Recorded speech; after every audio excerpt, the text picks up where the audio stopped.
लेकिन जब वो हमारे शीर्ष नेतृत्व पर निशाना लगाने लगे, मोदी जी के ऊपर और एनडीए के ऊपर निशाना लगाने लगे, तो हमने सोचा कि ऐसे एरे गहरे नत्थु खेरे पक्षों की हमें कोई आवश्यकता नहीं है। इसलिए पप्पू कलानी जी ने आज कहा कि मोदी है तो मुमकिन है, प्रधानमंत्री जी ने बहुत ही ऐतिहासिक काम किया है। तो इनके ऊपर ये झूठे केस भराते हैं। ये किसी व्यापारी की सुरक्षा नहीं करते, ये केवल राजनीति में व्यापार करते हैं, लेन देन का सौदा करते हैं। आज भी बड़ा हवा खड़ा करके श्रीकांत शिंदे जी से सौदेबाजी करने का ये कार्यक्रम कर रहे हैं। इसमें अगर कोई बोला गया तो इसमें कोई अतिशयोक्ति नहीं होगी। इसीलिए हमारे खासदार जरा इनसे सावधान रहेंगे तो अच्छा रहेगा। डेली पेज उल्लासनगर, हमारी खबरें हमारी पहचान। उल्लासनगर शहर में टीम ओमी कलानी को बीजेपी, आरपीआई और अजित पवार गुट ने दिया बड़ा धक्का। डॉक्टर श्रीकांत शिंदे समर्थक पार्टियों की बैठक में टीम ओमी कलानी का हुआ बहिष्कार।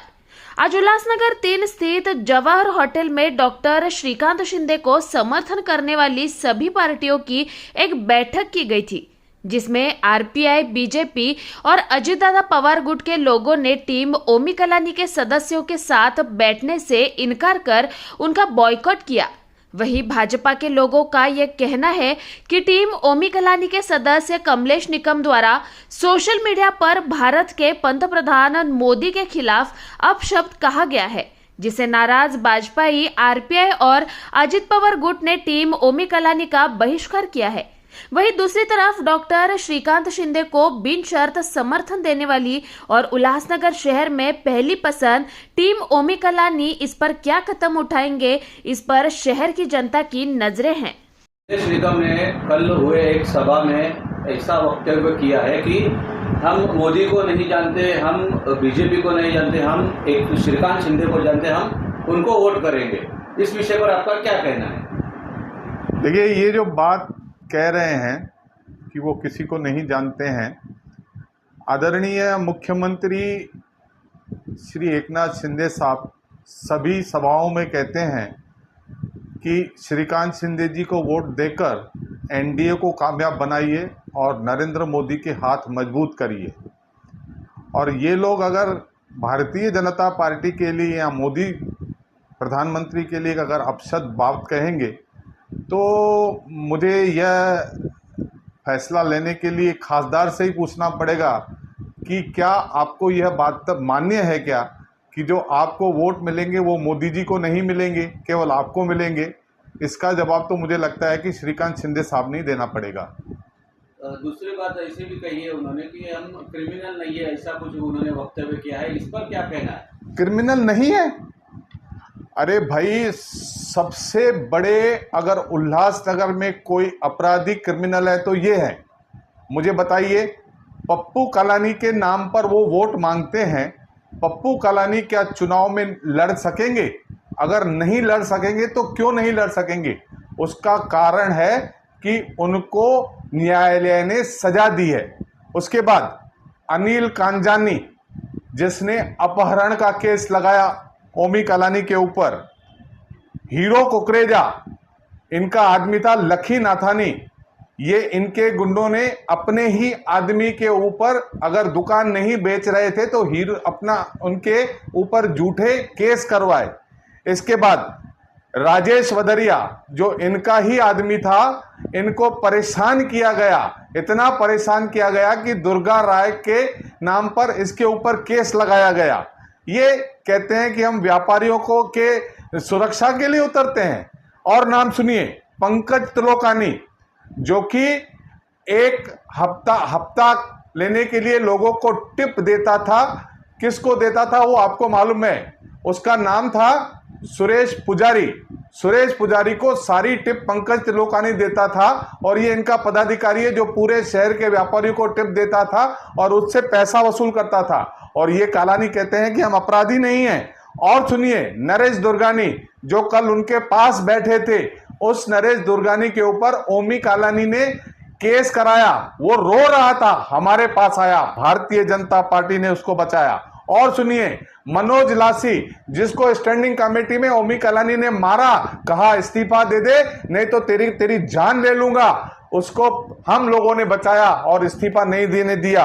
और सुनिए, राजेश टेकचंदानी जिसको डराया, उसके ऊपर केस करने का डर दिखाया, इस डर की वजह से उन्होंने बीजेपी का पाला छोड़कर उनका पाला पकड़ा।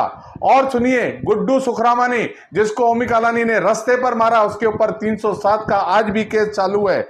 और सुनिए, मोती दुसेजा जिसके घर में, जिसके दुकान में पिस्तौल रखी गई, यह काम किसने किया? यह काम किया कमलेश निकम ने। और सुनिए, 306 का केस जो उनके ऊपर चढ़ा, नंदू ननावरे के भाई ने उंगली काटी, उसके लिए कमलेश जेल में गया। इससे बड़ा क्रिमिनल और कौन हो सकता है? और सुनिए, अपने आप को मैं बताना चाहूंगा कि ये जो सारे इनकी जो गैंग भरी हुई है, ये क्रिमिनलों से भरी हुई है, ये गुंडों का घर है, इनके यहाँ पर गुंडे पलते हैं। मैं तो कभी कभी आश्चर्य होता हूं कि हमारी ऐसी क्या मजबूरी है कि इन गुंडों की हम समर्थन ले। ऐसे गुंडे अगर उत्तर प्रदेश में होते तो यहाँ तो ये लोग मिट्टी में मिल जाते या इनकी जगह जेल में होती। कल के वक्तव्य को लेकर आज जवाहर होटल में एक सर्वपक्षीय एक मीटिंग बुलाई गई थी, उस मीटिंग में क्या हुआ? उसमें टीओके के लोग भी आए थे, उस मीटिंग में क्या हुआ? देखिए, हमारे साथ एनडीए के जो घोषित पक्ष हैं उसमें है भारतीय जनता पार्टी, शिवसेना, राष्ट्रवादी कांग्रेस पक्ष, अजीत पवार गुट, मनसे, आरपीआई आठवले गट और आरपीआई जो प्रमोद ताले जी की है पीआरपी, ये लोग हमारे ऑफिशियली गट के लोग हैं। बाकी कोई ऐरा गैरा नत्थू खैरा हमारे बैठक में बैठेगा तो भारतीय जनता पार्टी को स्वीकार नहीं है। तो क्या उन्हें बाहर बिठाया, क्या किधर क्या किया उनके साथ? बस ये संदेश हमने दिया और उस तरह से हमारे साथ अलग मीटिंग की गई और उनके साथ अलग मीटिंग की गई।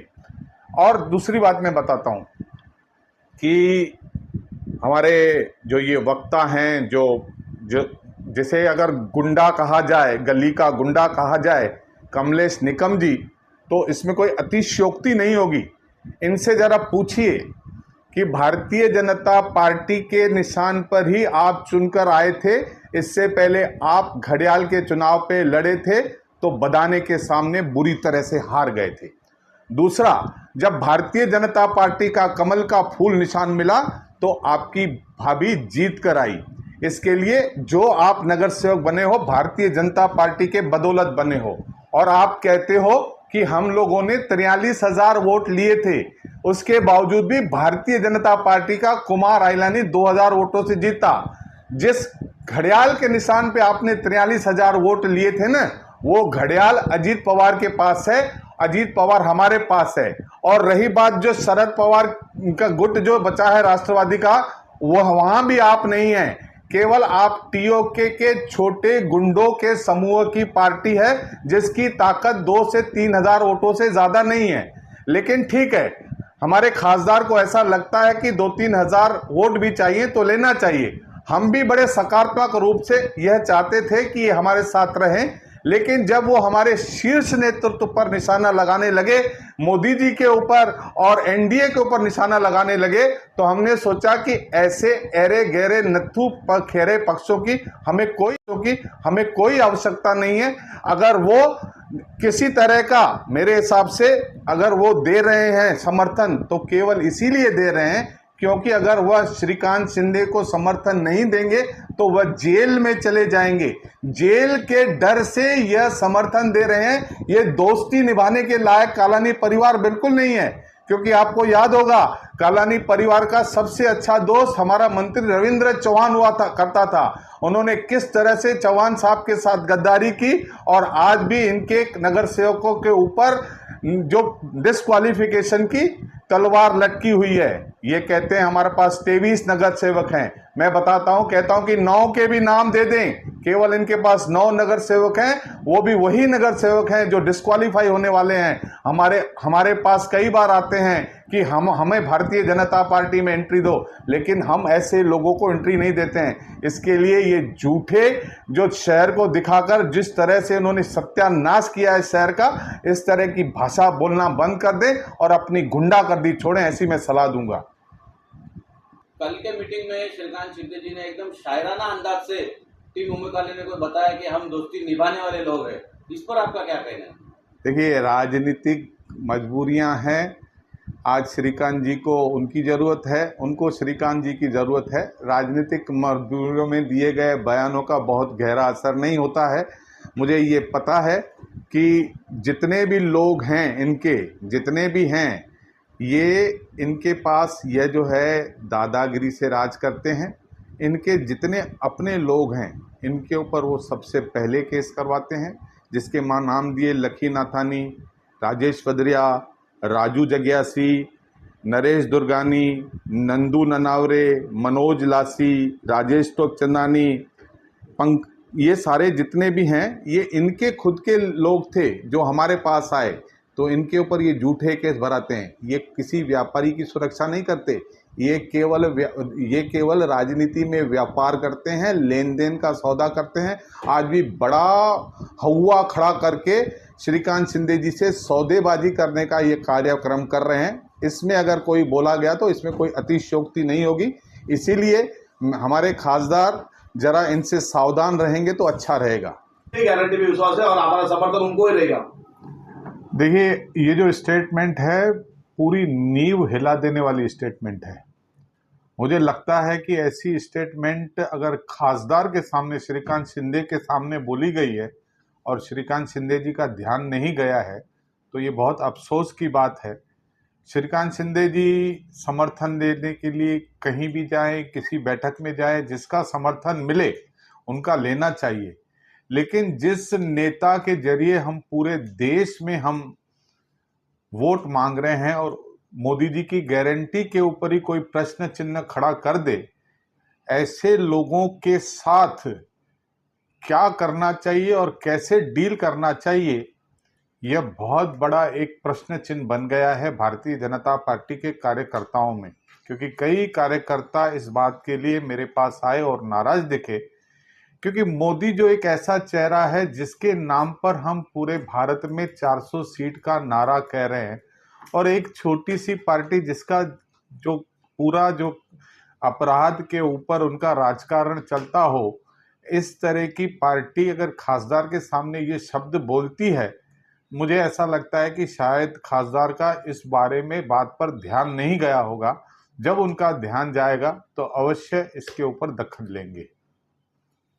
चंदानी जी, कमलेश निकम और ओमी कालानी द्वारा ये कहा गया है कि श्रीकांत शिंदे को जो टीओ के पार्टी समर्थन दे रही है वो निस्वार्थ, मतलब उसमें कोई शर्त नहीं है और वो यारी दोस्ती की कस्में खा रहे हैं कि हम एक केवल यारी के वजह से उनको दोस्ती में हम लोग समर्थन दे रहे हैं।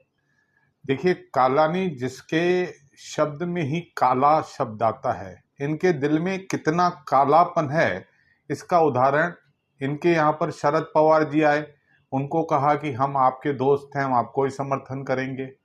फिर अजीत पवार जी आए, उनको भी समर्थन दे रहे थे। रविंद्र चौहान साहब को भी ये समर्थन देते रहे हैं। ये कालानी जो हैं ये कभी किसी को दोस्ती नहीं करते, ये केवल भय के कारण हम समर्थन दे रहे हैं श्रीकांत शिंदे को।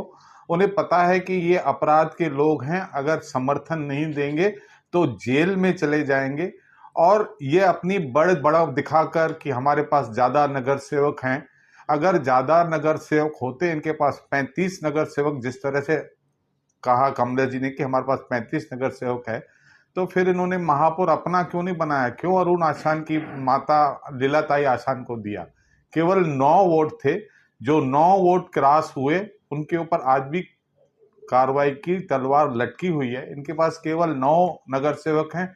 ये ज़्यादा अपना कुनबा दिखाने के लिए राजनीतिक सौदेबाजी श्रीकांत शिंदे जी से कर रहे हैं, और श्रीकांत शिंदे जी को इनकी राजनीतिक सौदेबाजी से बचना चाहिए।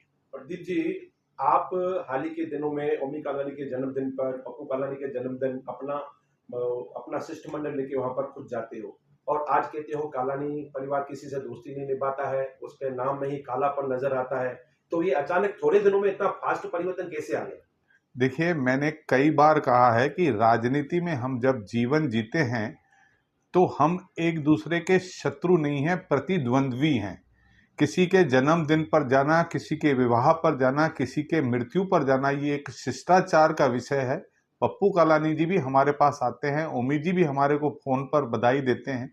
कृपया इन चीजों को राजनीतिक रूप में न लिया जाए। व्यक्तिगत संबंध हमारे सभी के साथ अच्छे रहते हैं। कई बार वह शहर के 4-4 बार विधायक बन चुके हैं, लोगों ने उनको चुना है।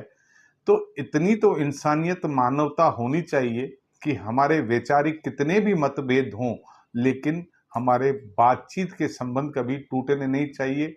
गम पर, खुशी पर, हर जगह पर आना जाना होना चाहिए। ये मैं व्यक्तिगत रूप से मानता हूँ।